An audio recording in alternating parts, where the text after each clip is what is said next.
नमस्कार दोस्तों, आपका अपने YouTube channel GK study point में आपका स्वागत है।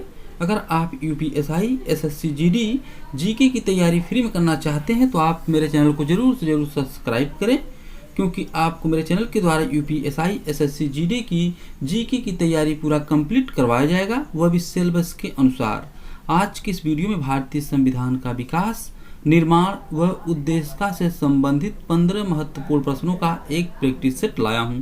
तो चलिए आज की इस वीडियो को शुरू करते हैं। पहला प्रश्न देखते हैं, भारतीय संविधान सभा का अंतिम सत्र कब आयोजित किया गया था? जो इसका सही उत्तर है वह 24 जनवरी 1950 ईस्वी में संविधान सभा का अंतिम सत्र मतलब होता है बैठक, 24 जनवरी 1950 को आयोजित किया गया था। अगला प्रश्न देखते हैं, 24 जनवरी 1950 को संविधान सभा के 284 सदस्यों ने हस्तलिखित संविधान पर हस्ताक्षर किए, जिसमें महिलाएं शामिल थीं। जिसका सही उत्तर है वह 24 जनवरी 1950 को संविधान सभा के 284 सदस्यों ने हस्तलिखित संविधान पर हस्ताक्षर किए थे, जिसमें कुल 15 महिलाएं शामिल थीं। अगला प्रश्न देखते हैं, भारतीय संविधान का निर्माण किस सभा द्वारा किया गया है? जिसका सही उत्तर है वह संविधान सभा। भारतीय संविधान का निर्माण जो है संविधान सभा द्वारा किया गया था। अगला प्रश्न देखते हैं, भारतीय संविधान सभा में किस देशी रियासत के प्रतिनिधि ने भाग नहीं लिया था? जिसका सही उत्तर है वह हैदराबाद। यह प्रश्न बहुत ज़्यादा महत्वपूर्ण है। यह प्रश्न बार बार प्रतियोगी परीक्षा में पूछा जाता है। तो चलिए अगला प्रश्न देखते हैं,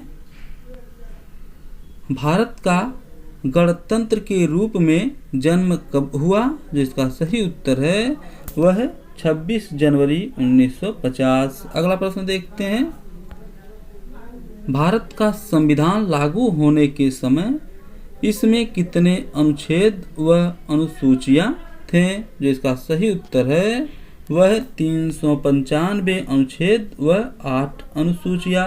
भारत का संविधान जब लागू हुआ था तो उस समय भारतीय संविधान में कुल 395 अनुच्छेद व 8 अनुसूचियां थीं। अगला प्रश्न देखते हैं, भारत के संविधान की मूल हस्तलिखित कॉपी कहाँ रखी गई है? जो इसका सही उत्तर है वह संसद की लाइब्रेरी। भारत के संविधान की मूल जो हस्तलिखित कॉपी है वह संसद की लाइब्रेरी में रखी गई है। अगला प्रश्न देखते हैं, भारत का मूल रूप संविधान किसके द्वारा लिखा गया था?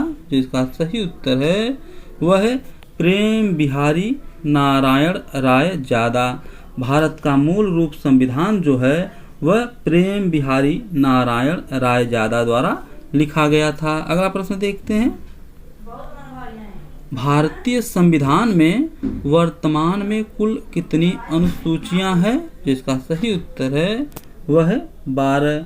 भारतीय संविधान में वर्तमान में कुल 12 अनुसूचियां हैं, जबकि भारत का संविधान लागू किया गया था तो मूल संविधान में उस समय कुल 8 अनुसूचियां थीं। अगला प्रश्न देखते हैं, भारत एक है? जिसका सही उत्तर है वह धर्मनिरपेक्ष राष्ट्र। भारत एक धर्मनिरपेक्ष राष्ट्र है। अगला प्रश्न देखते हैं, धर्मनिरपेक्षता का अर्थ है? जो इसका सही उत्तर है वह राज्य सरकार द्वारा किसी धर्म को स्वीकार नहीं करना। धर्मनिरपेक्षता का जो अर्थ होता है राज्य सरकार द्वारा किसी भी धर्म को स्वीकार नहीं करना। अगला प्रश्न देखते हैं, किसे संविधान की कुंजी की संज्ञा दी गई है? जो इसका सही उत्तर है वह उद्देशिका। उद्देशिका को संविधान की कुंजी की संज्ञा दी गई है। यह भी प्रश्न बहुत इम्पॉर्टेंट है। यह सभी प्रश्न बार बार प्रतियोगी परीक्षा में पूछे गए हैं, इसलिए मैं इन प्रश्नों को आपको बता रहा हूं कि आप लोग काफ़ी अच्छी तैयारी कर सकें। अगला प्रश्न देखते हैं, संविधान के अनुसार इसमें से कौन सी भारत की राष्ट्रीय भाषा है? जो इसका सही उत्तर है वह भारत की कोई राष्ट्रीय भाषा नहीं है। भारत का जो है कोई भी राष्ट्रीय भाषा नहीं है, जबकि भारत की राज्य भाषा जो है वह है हिंदी, जबकि भारत की राष्ट्रीय भाषा कोई नहीं है। अगला प्रश्न देखते हैं, किस वर्ष में शब्द समाजवाद, धर्मनिरपेक्षता, एकता और अखंडता संविधान की प्रस्तावना में शामिल किए गए थे? जो इसका सही उत्तर है वह है 1976 ईस्वी में। यह प्रश्न बहुत ही ज़्यादा महत्वपूर्ण है। यह प्रश्न बार बार पूछा जाता है। इसमें प्रश्न इस तरह से भी पूछा जाता है कि भारतीय संविधान में किस वर्ष में समाजवाद शब्द जोड़ा गया, धर्मनिरपेक्षता का शब्द जोड़ा गया, एकता का शब्द जोड़ा गया और अखंडता का शब्द जोड़ा गया। इस तरह से यह प्रश्न बार बार पूछा जाता है। अगला प्रश्न देखते हैं, राज्यसभा में भारत के प्रत्येक राज्य के लिए सीटों के आवंटन का भारत के संविधान की किस अनुसूची में उल्लेख किया गया है? जो इसका सही उत्तर है वह है 4वीं। राज्यसभा में भारत के प्रत्येक राज्य के लिए सीटों का आवंटन जो है संविधान के 4वीं अनुसूची में उल्लेख किया गया है। अगर ये वीडियो आपको पसंद आती है तो इसे लाइक और सब्सक्राइब जरूर करें, क्योंकि जब मेरी कोई अगली वीडियो बनेगी तो उसका नोटिफिकेशन सबसे पहले आपके यहाँ पहुँच जाएगा।